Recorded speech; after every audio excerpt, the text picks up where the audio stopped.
My name is Chandler. I am 57 years old, and I am standing outside the grand ballroom of a five-star hotel in Chicago, watching my only son get married through a crack in the door. Not because I arrived late, not because I was uninvited, but because my son's bride made it crystal clear that I was an embarrassment she needed to hide. She thought I was just a poor mechanic with grease under my fingernails and nothing to offer.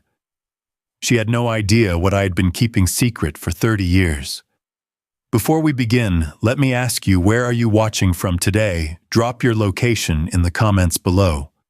And if stories about family betrayal and the quiet strength of a father's love speak to you, hit that like button and subscribe. You will not want to miss what happened next, because everything changed in ways none of us expected. Let me take you back to where this all began. To understand what happened at that wedding, you need to know who I am and what I have sacrificed for my son. My wife Linda was the love of my life. We met at a county fair in 1989, both of us reaching for the same caramel apple at a vendor stand. She laughed first. That laugh, warm and unguarded, captured my heart before I even knew her name. We married 2 years later in a small ceremony at her parents' backyard. Nothing fancy, just family, friends, and a promise to love each other through whatever life threw at us. Derek came along in 1997. The day he was born, I held him in my arms and made a silent vow. I would give this boy everything. Not things, not money, but time, presence, guidance. I would be the father my own dad never was. Linda and I built a good life together. She worked as a nurse at the local hospital, and I started a small machine shop in a rented warehouse on the edge of town. Those early years were lean.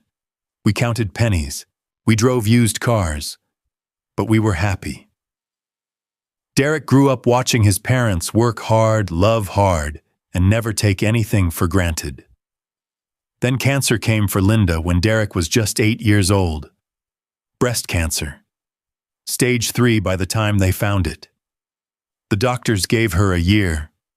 She fought for 18 months every single day, a battle she refused to lose. I would come home from the shop, wash the oil from my hands, and sit by her bed reading to her. Derek would crawl up beside her, his small hand holding hers, not fully understanding why his mother was disappearing before his eyes. On her last night, Linda gripped my hand with whatever strength she had left. Her voice was barely a whisper. She said, "Take care of our boy Chandler. Teach him to be a good man. Teach him that character matters more than money. And do not let him grow up spoiled by easy wealth." I promised her.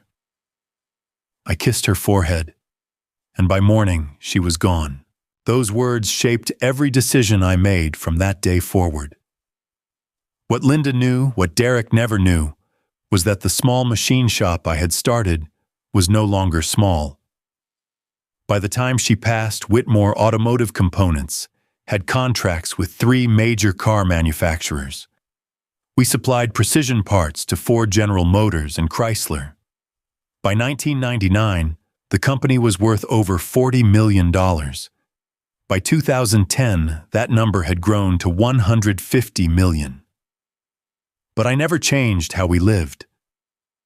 I kept the same house Linda and I had bought together when we were newlyweds. A modest 3-bedroom ranch with a 2-car garage and a backyard where Derek learned to throw a football. I kept driving my old pickup truck, the same one I had bought used in '93.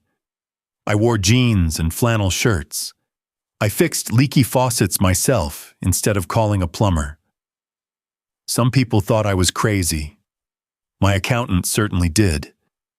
But I had made a promise to my dying wife. Derek would not be corrupted by wealth he did not earn. He would learn the value of hard work. He would understand that a man's worth is measured by his character, not his bank account. So I raised him as if we were a regular working-class family. When he needed money for college, I arranged for an anonymous scholarship that covered his tuition. He thought he had earned it through academic merit. He had no idea his father had funded the entire program. I watched my son grow into a young man who knew how to change a tire grill, a steak, and shake someone's hand while looking them in the eye. We spent weekends fishing at Lake Michigan, casting lines at dawn, and talking about nothing and everything. I taught him how to rebuild a carburetor, how to treat people with respect regardless of their station in life, how to love someone the way his mother had loved us. For 20 years, I thought I had done right by Linda's memory. I thought I had raised a son who would carry her values forward. Then Derek met Meredith. The first time Derek brought Meredith home, I knew something was off. It was a Sunday afternoon, 2 years before the wedding. Derek had called the night before, his voice excited in a way I had not heard since he was a teenager. "Dad," he said, "I want you to meet someone special." I spent the morning cleaning the house and preparing Linda's famous pot roast. I wanted to make a good impression. I wanted this girl to feel welcome in our home. They pulled into the driveway around 3:00. Derek was driving his Honda Civic, the reliable sedan he had bought used after landing his job at the financial firm downtown. Meredith stepped out of the passenger side, and I watched her face as she surveyed the property. Her eyes swept across the modest facade of the house, the slightly weathered siding, the pickup truck in the driveway, with its rusted wheel wells. I saw her expression flicker, just for a moment. A tightening around her mouth, a narrowing of her eyes. Disappointment quickly masked by a practiced smile. "Derek," she said, leaning close to him as they walked toward the porch. "You did not tell me your father lived in such a," she paused, searching for the word, "cozy neighborhood." I pretended not to hear. I extended my hand and introduced myself. She shook it briefly, her grip limp, her eyes already wandering past me into the house, as if she were appraising everything for a future yard sale. During dinner, Meredith asked questions that felt more like an audit than a conversation. "So, Mr. Chandler, what exactly do you do for work? How long have you lived in this house? Did Derek grow up here? Does your shop have many employees?" I answered honestly but vaguely. I told her I ran a small machine shop, that I had a few workers, that we made parts for various companies. She nodded with the polite disinterest of someone who had already categorized me as beneath her notice. Then she spent 45 minutes talking about herself, her sorority at Northwestern, her marketing position at a prestigious firm, her parents' home in Naperville with its 4 bedrooms and swimming pool, the European vacation they had taken the previous summer, the designer handbag her mother had gifted her for graduation. Derek sat beside her, nodding along, occasionally glancing at me, with an apologetic half-smile that he probably thought I did not notice. After they left, I sat in my recliner and stared at Linda's photograph on the mantel. "She is not the one," I said quietly to my wife's memory. But I hope I am wrong. I was not wrong. Over the following months, I watched Meredith slowly reshape my son. Derek started canceling our fishing trips. "Too busy," he would say. "Work has been crazy. Meredith and I have plans." The excuses varied, but the result was the same. The bond we had built over decades began to fray, one broken promise at a time. He started dressing differently. Designer labels replaced the practical clothes he had always worn. He traded his Civic for a leased BMW. He began name-dropping restaurants and clubs. I had never heard of places where a single dinner cost more than some families spend on groceries in a week. I bit my tongue. I told myself it was just a phase.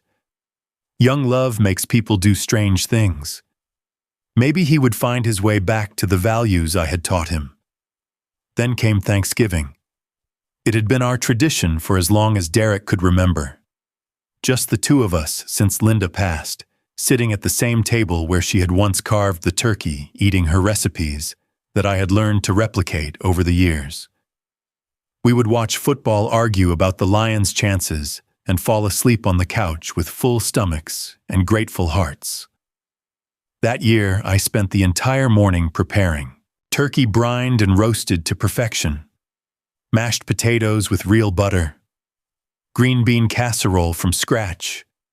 Pumpkin pie with homemade whipped cream. I set the table with Linda's good china, the set she had inherited from her grandmother and only used on special occasions. At 11:30, my phone rang. "Hey, Dad." Derek's voice was casual, almost dismissive. "Listen, change of plans. Meredith's parents invited us for Thanksgiving at their place. You know how it is with families. We have got to keep the peace with the in-laws, right?"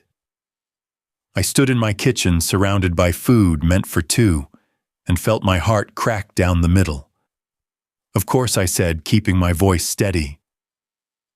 "You go have a good time with them. We can do something next weekend." We did not do something next weekend, or the weekend after that. I ate Thanksgiving dinner alone that year. I sat at my table with Linda's empty chair across from me and Derek's empty chair beside it. I looked at the photograph of us from the year before, smiling with gravy-stained napkins and matching paper crowns from the crackers Linda had always insisted we pull. I picked at a plate of food that suddenly had no taste. And for the first time since my wife's funeral, I cried. Not because my son had chosen another family's table, but because I realized he had begun to see me the way Meredith did, as someone to be managed, scheduled, fitted into the margins of his new life when convenient. I was becoming a footnote in my own son's story. When Derek called to tell me he had proposed to Meredith, I forced enthusiasm into my voice even as my stomach tightened with dread. "Dad, we are getting married," he announced. She said yes. "Congratulations, son. I am happy for you." But I was not happy. I was terrified. Because I knew what this engagement meant. Meredith would now have permanent influence over my son, and everything I had observed about her suggested she valued status and wealth above all else, qualities she clearly believed I lacked. Still, I decided to try. Maybe I had misjudged her. Maybe wedding planning would bring out a softer side. Maybe she would come to appreciate the simple, hard-working man who had raised the person she claimed to love. I was invited to a family meeting at the Thornton residence to discuss wedding arrangements. Meredith's parents, Harold and Judith, lived in a 6,000-square-foot colonial with manicured hedges and a circular driveway. When I pulled up in my pickup truck, I noticed the other vehicles parked outside. A Mercedes, a Lexus, a Range Rover. My Ford looked like a work vehicle that had wandered onto the wrong property. A housekeeper answered the door and led me to the formal living room where the Thorntons sat with Meredith and Derek on matching cream-colored sofas. Crystal glasses of sparkling water sat on coasters. Soft, classical music played from hidden speakers. Mr. Chandler Harold said, rising to shake my hand with the practiced warmth of someone accustomed to closing business deals. "Good of you to join us. Thank you for having me," I replied, settling into an armchair that probably cost more than my first car. Meredith wasted no time taking control of the conversation. She had binders. Color-coded binders with tabs and spreadsheets and printed photographs of venues. The wedding would be held at the Grand Regency Hotel downtown. 400 guests, a 12-piece orchestra, imported flowers, a 7-course dinner with wine pairings. The budget, she announced proudly, was $250,000. I whistled softly. "That is quite an investment." Meredith smiled tightly. "Well, we want this day to be perfect, something people will remember." She paused, her eyes flicking toward me. "Of course, we understand that not everyone can contribute equally. My parents have generously offered to cover most of the expenses." I understood the implication. She was already positioning me as the poor relation, the financial burden, who could not possibly keep up with the Thornton standard of living. "I would be happy to contribute," I said calmly. "Just let me know what you need." Harold waved his hand dismissively. "That is very kind, but really we have got it covered. You just worry about being there to support Derek." The conversation shifted to logistics, and that is when the real insults began. "Now about the ceremony itself," Meredith said, flipping to a new section in her binder. "I have been thinking about the processional. Parents of the bride will walk down first, of course. Then Derek's father." She paused, looking at me as if choosing her next words carefully. "Mr. Chandler, I know public speaking is not everyone's strength. So I thought maybe we could skip the traditional father of the groom speech, to keep the reception moving smoothly." I felt Derek shift uncomfortably beside her, but he said nothing. "I have given a few speeches in my time," I said evenly. "But if you would prefer I stay quiet, I can respect that." "Wonderful." She made a note in her binder. "Also about seating. I have arranged for you to be at table 12. It is a lovely spot near the garden doors. Very private. You will be able to slip out for fresh air whenever you like without disturbing anyone. Table 12. I would later learn it was the farthest table from the head table, tucked in a corner, near the service entrance to the kitchen. The table where they seat guests they would rather forget were present. I looked at Derek, waiting for him to say something, to defend his father's place at his own wedding. But my son just stared at his hands, jaw clenched, silent. That evening, after I returned home, I called Derek's cell phone. He answered on the 5th ring. "Son, can we talk, Dad? I am really busy right now. It will only take a minute. I just wanted to ask you something. Do you see how Meredith treats me?" A long pause, then a sigh. "Dad, please, do not start this again. I am not starting anything. I am asking a simple question. Does it not bother you that she wants to hide me at my own son's wedding?" "She is not hiding you. She just wants everything to be organized. You know how she is. She is a perfectionist. There is a difference between perfection and disrespect." "Derek." His voice hardened. "Dad, this is supposed to be the happiest time of my life. Can you please just go along with things? For me, I am asking you as your son." I closed my eyes. The desperation in his voice was real, even if it was misguided. "All right," I said quietly. "For you. I will be there and I will not make waves. But one day, son, I hope you see clearly what is happening here." I hung up and sat alone in my garage, surrounded by the tools I had collected over a lifetime. On my workbench sat a small velvet box containing Linda's engagement ring, the 1-carat diamond I had saved for 2 years to buy. The ring she had worn for 23 years, until I slipped it off her finger at the funeral home. She had always said the ring should go to Derek's wife someday. A piece of her passed down through generations. I had planned to give it to Meredith, a gesture of welcome and acceptance. Now, holding the box in my calloused hands, I was no longer certain she deserved it. The morning of the wedding, I woke at 5:00. Could not sleep anyway. Had not slept well in weeks, to be honest. Too much weighing on my heart. I showered, shaved carefully, and put on my best suit. It was not designer. I had bought it at a department store 8 years ago for a business dinner I had dreaded attending. Navy blue, single-breasted conservative. Linda's favorite tie, the burgundy one with subtle stripes that she had given me on our 15th anniversary, completed the look. I looked at myself in the bathroom mirror. 57 years old, gray at the temples, lines carved by time and grief around my eyes, hands that had built a company from nothing, that had changed diapers and fixed bicycles and held a dying woman as she took her last breath. Today, my only child was getting married, and I was dreading it like a man walking toward his own execution. I arrived at the Grand Regency Hotel at 10:32 hours before the ceremony. I wanted to see Derek, to give him a hug, to tell him I was proud of him despite everything. The hotel lobby gleamed with marble floors and crystal chandeliers. Staff members in crisp uniforms bustled about preparing for the event. I approached the front desk and asked for directions to the groom's suite.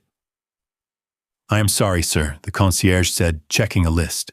"That area is restricted to the wedding party only." "Is your name on the list? I am the groom's father." She scanned the paper, frowning. "I do not see a Chandler here. Let me check with the coordinator." After several phone calls and increasingly awkward apologies, a wedding planner appeared and escorted me toward the private wing, but we did not make it to Derek's room. Meredith intercepted us in the hallway. She was wearing a silk robe, her hair in rollers, her face half done with makeup. Even in that state of preparation, she radiated the kind of carefully curated beauty that costs thousands of dollars to maintain. "Mr. Chandler," she said, her voice dripping with false sweetness. "What a surprise. We were not expecting you until the ceremony. I wanted to see my son before the wedding. Give him my congratulations in person." "Oh, that is so sweet. But Derek is really busy right now. Last-minute things, you know how it is. Maybe you could wait in the lobby? There is a lovely coffee bar. I am his father, Meredith. Surely I can have 5 minutes with him on his wedding day." Her smile tightened. She glanced at the wedding planner, then back at me. Her voice dropped slightly, just enough to be heard by those nearby, but framed as confidential concern. "Mr. Chandler, I really do not think that is a good idea right now. We are trying to keep things calm and positive. Derek is a little nervous, and I do not want any." She paused. Complications. A woman I did not recognize stepped out of a nearby room. She was dripping with jewelry, her perfume strong enough to make my eyes water. She looked me up and down with undisguised curiosity. "Meredith, darling, who is this?" Meredith's cheeks colored slightly. "Oh, this is, Derek's father. He runs a car repair shop or something." The woman's eyebrows rose. "Oh, well." How she searched for a word, quaint. They shared a look, the kind of look that dismissed me entirely. The kind of look that said I was not worth the breath it took to acknowledge me. I felt something shift inside me. Not anger exactly, something colder, quieter. A decision crystallizing like ice forming on a winter pond. "I will wait for the ceremony," I said calmly. "Thank you for your time." I turned and walked back toward the lobby, my footsteps echoing on the marble floor. Behind me, I heard whispered laughter. They had no idea what they had just set in motion.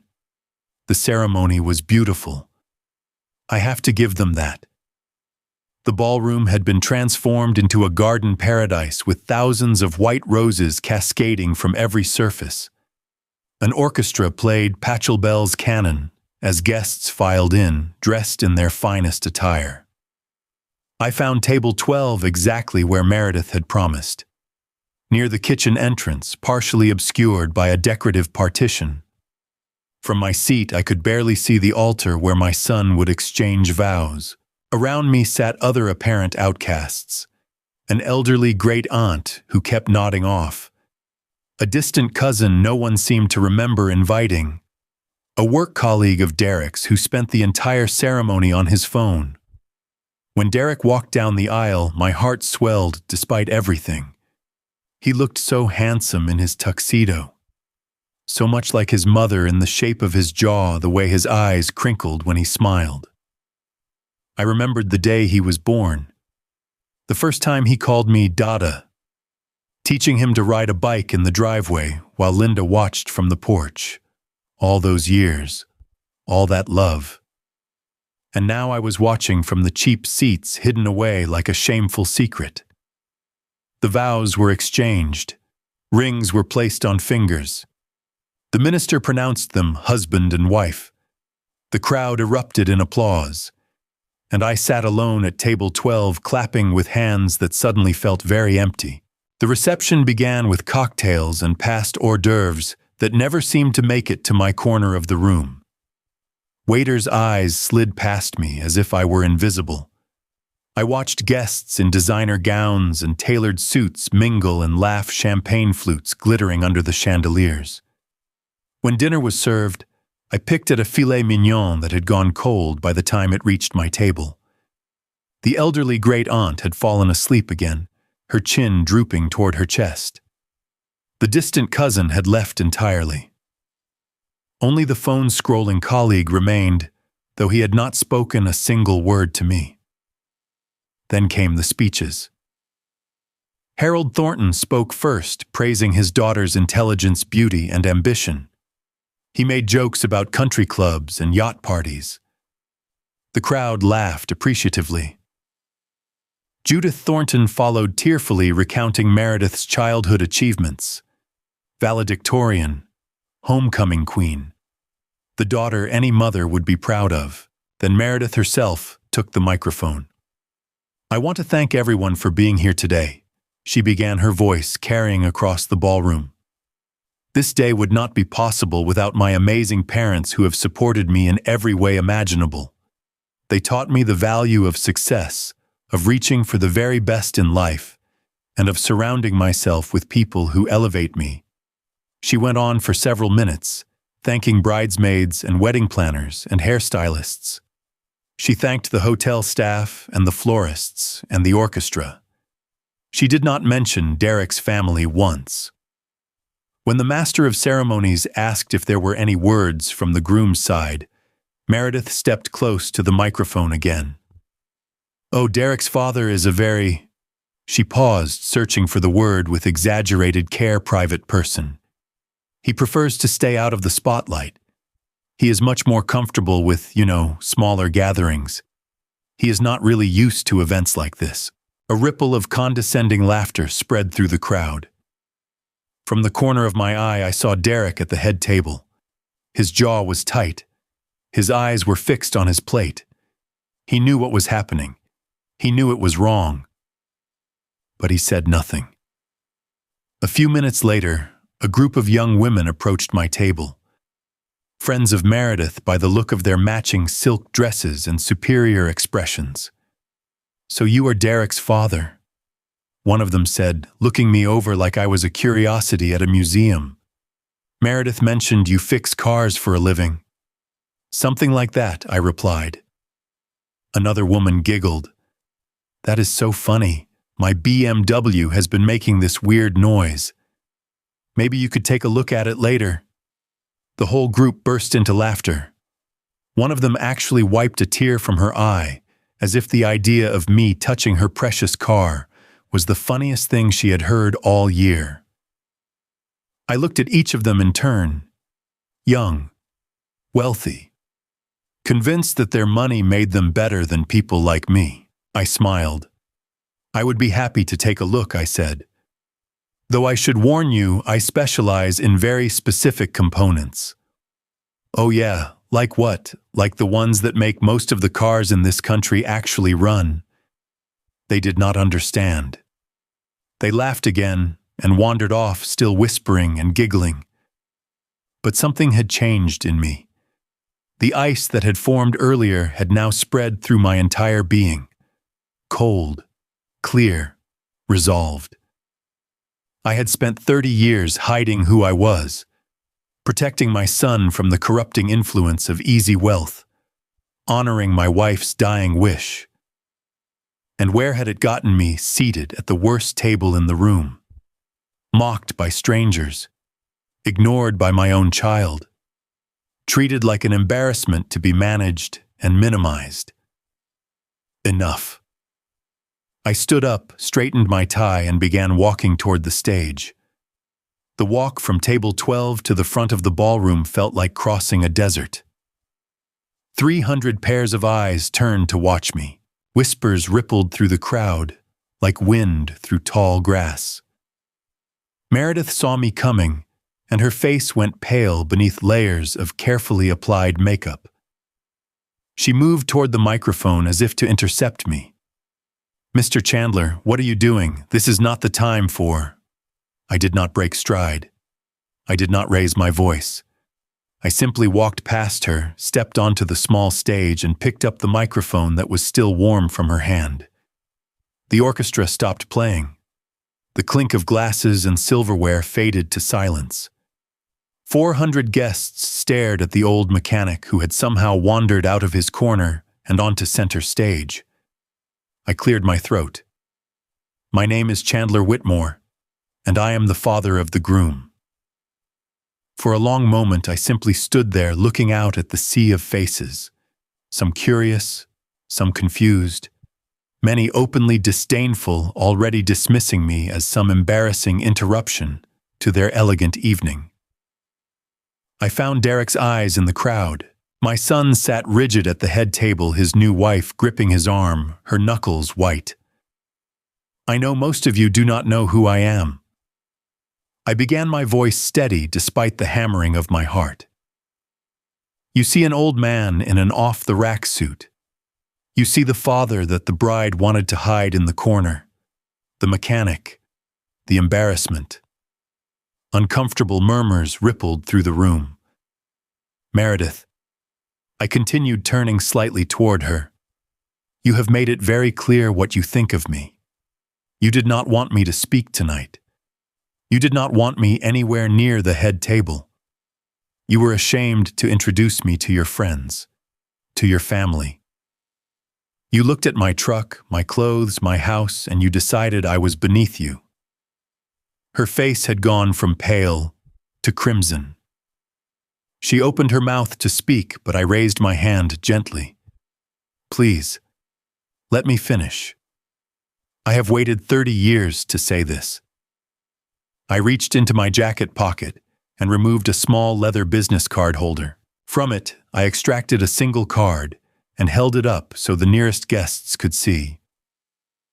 "My name is Chandler Whitmore," I repeated, "and I am the founder and majority owner of Whitmore Automotive Components."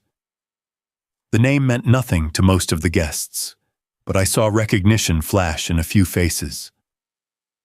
One man at a nearby table, a silver-haired gentleman I recognized vaguely as some sort of automotive executive, actually dropped his champagne glass.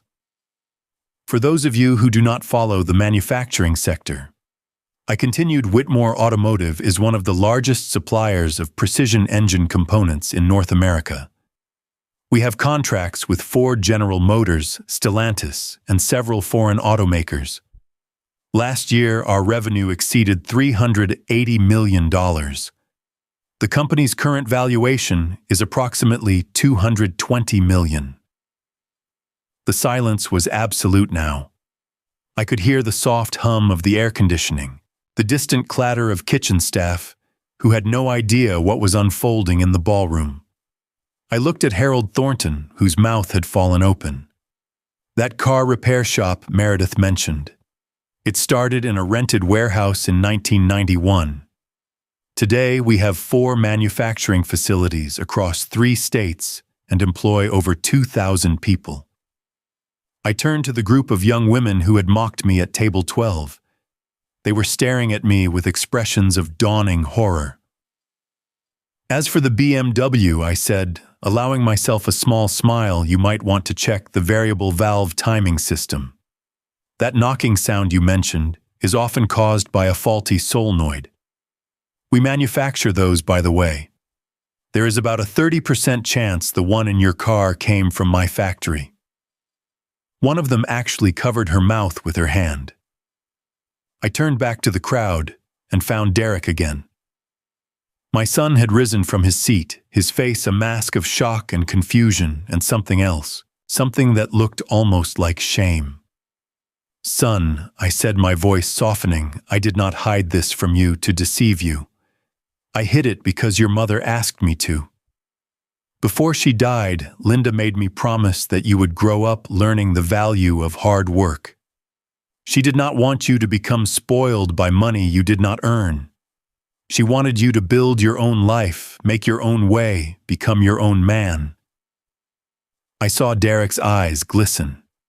Every fishing trip, every afternoon in the garage, every lesson about treating people with respect, regardless of their wealth or status, that was me keeping my promise to her. I wanted you to know that a man's worth is not measured by his bank account or the car he drives. I wanted you to understand that character matters more than status, that kindness matters more than appearances. I paused, feeling the weight of 3 decades press against my chest. But somewhere along the way, you forgot those lessons, son. And today, I watched you allow your bride to treat your father like something to be ashamed of. I watched you stay silent while she mocked my clothes, my truck, my home.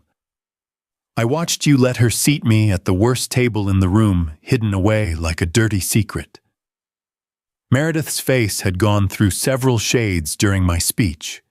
Pale, red, purple. Now it was settling into something gray and sickly. I reached into my other pocket and removed the small velvet box containing Linda's ring. "This was your mother's engagement ring," I said, holding it up so the diamond caught the light of the chandeliers. "She wore it for 23 years. She asked me to give it to your wife someday. A piece of her passed down through generations." I looked at Meredith, who had taken an unconscious step backward. "I brought this ring tonight planning to give it to you, to welcome you into our family, to honor Linda's memory by passing on something precious." I closed the box with a soft click, "But I will not be giving it to you tonight. I will not give my wife's ring to someone who sees it as just another accessory, who would probably appraise it before she appreciated it, who treated the man who gave it to her mother like a piece of trash to be hidden away." I slipped the box back into my pocket. "This ring will go to a woman who deserves it, someone who will love my son for who he is not what he has, someone who will welcome his family instead of hiding them, someone who understands that the greatest wealth a person can possess is not money. It is the love and respect of the people around them." I set the microphone down on its stand, the sound echoing through the silent ballroom. I turned to leave, then paused and looked back at my son one final time. "Derek, I love you. I have loved you since the moment you were born, and I will love you until the day I die. But I cannot watch you become someone your mother would not recognize. When you are ready to be my son again, you know where to find me." I stepped off the stage and walked toward the exit. The crowd parted before me like water around a stone. No one spoke. No one moved to stop me. Behind me, I heard Meredith's voice rising in a shrill torrent of words. "Derek, why did you not tell me? How could you not know? Do you have any idea?" But I did not turn around. I kept walking through the grand ballroom doors, past the marble lobby, out into the cool Chicago evening. I climbed into my old pickup truck, the same one that had caused such embarrassment when I arrived. I sat there for a long moment, my hands on the steering wheel, breathing deeply. Then, for the first time all day, I smiled. The fallout was immediate and spectacular. I learned later from a sympathetic caterer who had witnessed everything that the reception devolved into chaos within minutes of my departure. Meredith, confronted with the truth about her father-in-law's wealth, did not respond with the humility or remorse one might hope for. Instead, she turned on Derek. You knew she screamed at him in front of 400 guests. You had to know. You let me embarrass myself. You let me treat him like I did not know, Derek kept repeating, his voice cracking. Dad never told me. I had no idea. But Meredith was not interested in his explanations. She was interested in blame and finding someone to hold responsible for her spectacular miscalculation. She had spent 2 years carefully positioning herself as the sophisticated one in the relationship, the one who was marrying down, graciously elevating Derek from his humble origins. Now that narrative had collapsed entirely, and she could not forgive anyone for it, least of all herself. The Thorntons scrambled to do damage control. Harold approached several guests, trying to reframe the situation with forced joviality. Well, that was certainly unexpected. Great family, the Whitmores. Wonderful business people. We have always known about the company, of course. But no one believed him. The looks of pity and poorly concealed amusement told the real story. The family that had spent the entire evening looking down on Chandler Whitmore had just discovered they were the ones punching above their weight. 3 days after the wedding, Derek showed up at my house. I was in the garage as usual, tinkering with an old motorcycle I had been restoring for years. A 1969 Triumph Bonneville that I had found rusting in a barn upstate. I heard his car pull into the driveway, the BMW he had leased to impress Meredith, and I continued working. Let him come to me. Dad. I looked up. My son stood in the doorway of the garage, still wearing the clothes from what looked like a sleepless night. His eyes were red. His tie was loose. He looked like a man who had just watched his whole life crumble to pieces. Derek, I have to ask you why I set down my wrench and wiped my hands on a rag. Why did I not tell you? Or why did I say what I said at the wedding? Both, either. I do not even know anymore. I gestured to an old folding chair in the corner. Sit down, son. He sat. I pulled up a stool across from him. For a long moment we just looked at each other, the weight of years and secrets and disappointments hanging between us. Your mother made me promise, I finally said. She was dying, Derek. She had days left. And she grabbed my hand and she said, do not let wealth ruin our boy. Make him earn his place in the world. Let him know the value of hard work and good character. Derek's jaw tightened. So you just pretended we were poor? I shook my head. I never pretended anything. I just did not flaunt it. I lived simply. I drove a simple car. I raised you in a simple home. Everything I did was about values, not about hiding assets. But the scholarship was real. You earned excellent grades. I just happened to fund the program anonymously. The summer job at the factory, also real. You worked on the floor like any other new hire. Nobody knew you were the owner's son. That was the point. I wanted you to learn what it felt like to earn your place. Derek buried his face in his hands. I have been such a fool, he whispered. Maybe. I leaned forward. But the question is, what kind of man do you want to be going forward? He looked up, and I saw tears streaming down his cheeks. She is not who I thought she was, Dad.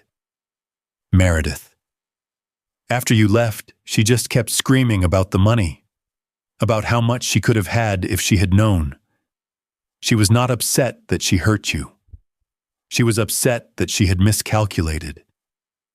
I know, son. I saw who she was the first time she walked into our house. The way she looked at everything like she was deciding what to take and what to discard. Why did you not tell me? Would you have listened? He was silent for a long time. Then slowly he shook his head. No. No, I probably would not have. I was too, I do not know, dazzled. She made me feel important, sophisticated, like I had finally made it to where he laughed bitterly. I do not even know. Some imaginary finish line she convinced me existed. Some version of success that was all about appearances and status and having the right things and knowing the right people. I reached out and put my hand on his shoulder. Your mother and I never wanted that for you.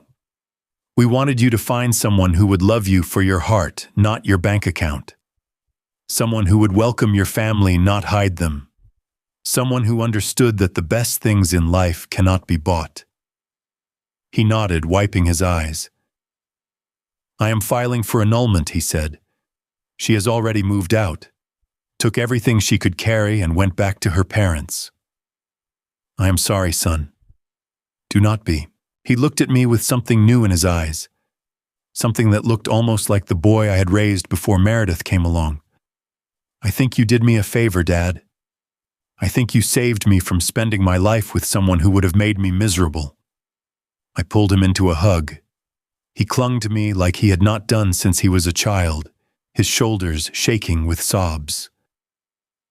"Welcome home, son," I whispered. "Welcome home."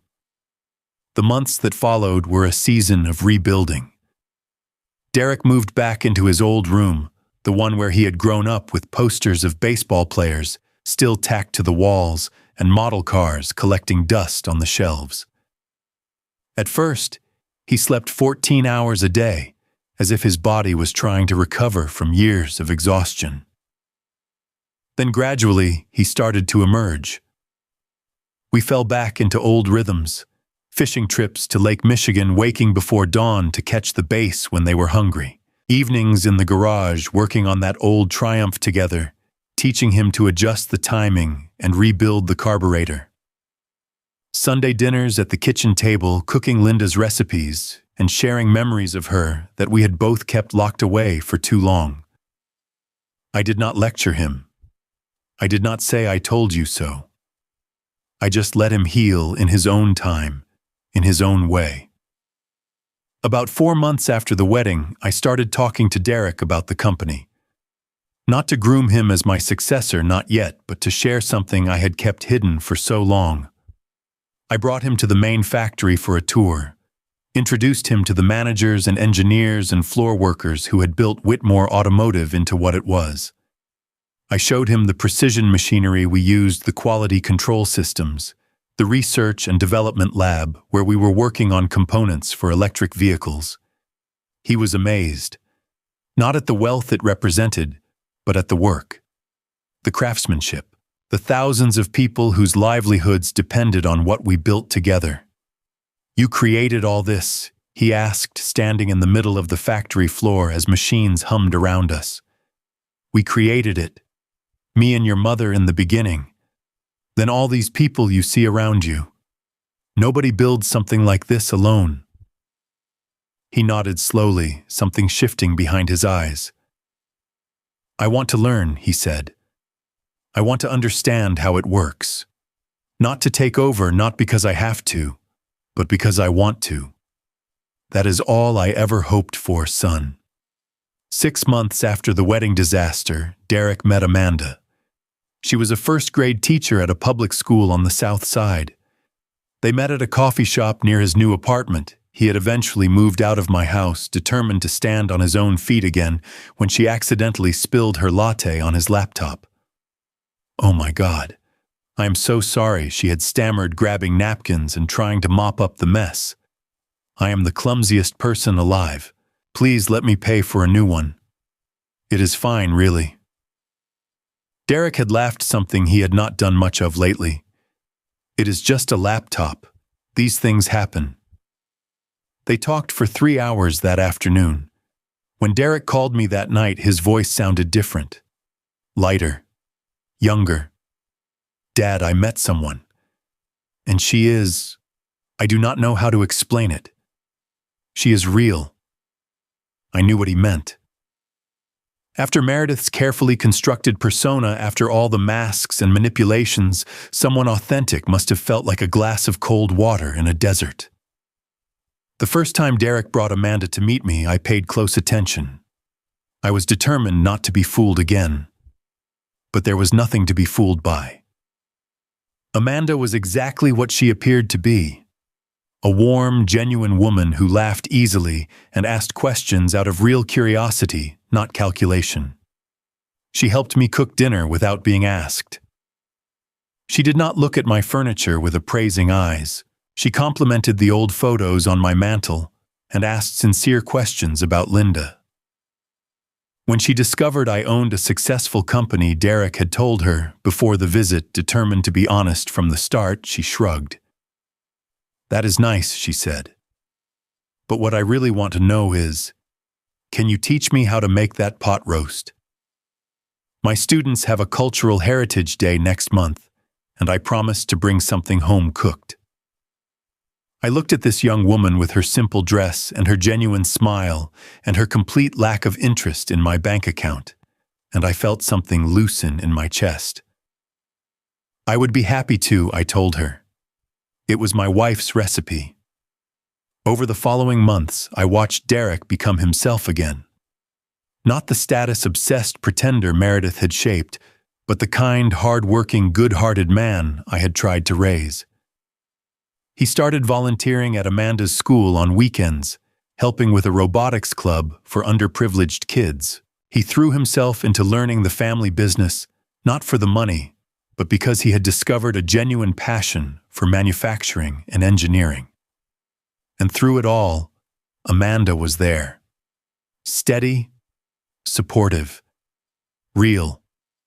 One evening, about a year after the wedding, Derek came to me with a nervous expression. "Dad, I want to ask Amanda to marry me." I smiled. "I was wondering when you would get around to that. But I wanted to ask you something first." "Ask away." He took a deep breath. "I know you said you were saving Mom's ring for the right person. Do you think I mean, would Amanda?" Before he could finish, I was already walking to my bedroom. I returned with the small velvet box I had kept safe for so many years. "I was hoping you would ask," I said, pressing it into his hands. Derek opened the box and looked at his mother's ring, the diamond catching the lamplight. "Are you sure?" "I have never been more sure of anything. Your mother would have loved Amanda. And more importantly, Amanda will love this ring not because of what it is worth, but because of what it means." Derek hugged me so tightly I thought he might crack a rib. "Thank you, Dad. For everything. For the ring. For saving me from myself. For being patient when I did not deserve it. That is what fathers do, son. We never stop loving our children, even when they lose their way." 6 months later, I watched Derek marry Amanda in a small ceremony at the Botanical Gardens. No grand ballroom. No 12-piece orchestra. No 400 guests jockeying for status. Just 50 people who genuinely loved the couple gathered under an arbor of climbing roses. When Amanda walked down the aisle, Linda's ring glittering on her finger, I felt my wife's presence beside me. I could almost hear her voice. "You did it, Chandler. You kept your promise. Our boy found his way home." After the ceremony, Amanda found me standing apart from the celebration, looking up at the evening sky. "Mr. Whitmore," she said softly. "Chandler," I corrected her. "You are family now." "Chandler." She took my hand. "I want you to know that I understand what this ring means. I understand the trust you are placing in me, and I promise I will spend the rest of my life being worthy of it." I looked at this young woman who had brought my son back to life, who valued kindness over wealth, who saw people instead of opportunities. "I know you will," I told her. "That is why she belongs to you now." As the reception continued around us, I slipped away to a quiet bench overlooking the garden. I sat there in the gathering dusk, thinking about the journey that had brought us here. 30 years ago, I made a promise to my dying wife. To protect our son from the corrupting influence of easy wealth. To raise him with values instead of valuables. To ensure he became a man of character. The path had been harder than I expected. I had watched my son lose his way. I had been humiliated by a woman who saw me as nothing more than an embarrassment. I had feared that all my sacrifices had been for nothing. But sitting here now, watching Derek dance with his new bride under strings of fairy lights, I understood something I had not fully grasped before. The lesson was never about me. It was about him. About letting him make his own mistakes and find his own way back. About being there when he fell without shielding him from the fall. Meredith had been a painful teacher, but she had taught Derek something I never could. She had shown him what it feels like to be valued for all the wrong reasons, and that experience had opened his eyes to what genuine love actually looks like.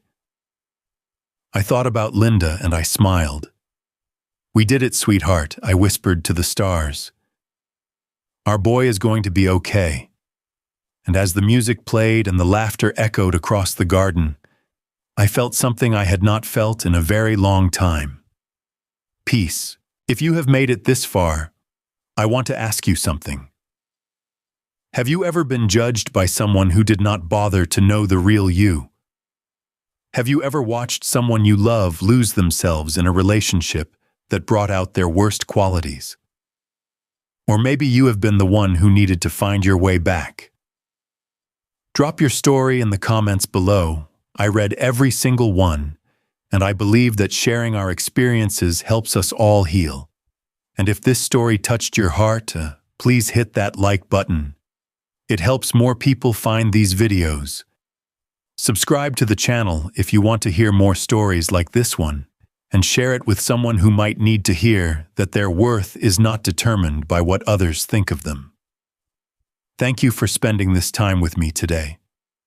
Whatever you are facing in your own life, I hope you remember this.